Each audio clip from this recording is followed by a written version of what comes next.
आरक्षणासाठी जरांगे पाटील आज सकाळपासून मुंबईत उपोषणाला बसले. दुसऱ्या दिवसाची देखील परवानगी दिली, एकच दिवसाची होती. काय भूमिका असणार आहे?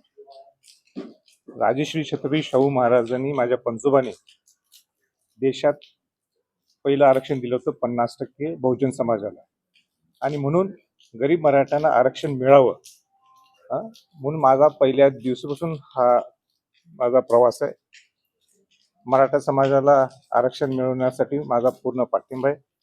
माझं नेहमीच सहकार्य, जे जे सगळे समाजासाठी लढतात त्यांना माझा नेहमीच पाठिंबा आणि माझं त्यांना सहकार्य सुद्धा असते.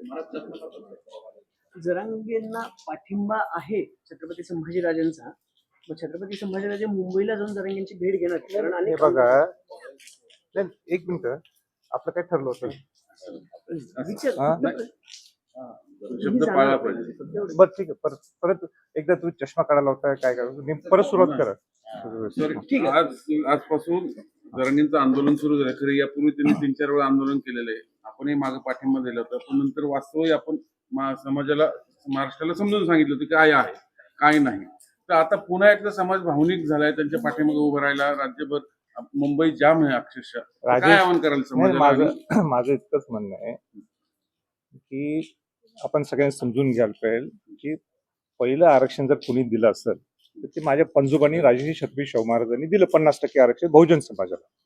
आणि म्हणून माझं स्वतः व्यक्तिगत मराठा समाजाला आरक्षण मिळावं म्हणून माझा नेहमीच पाठिंबा असतो. कुणी आरक्षणासाठी लढा दिला त्यांना माझं सहकार्य सुद्धा असते.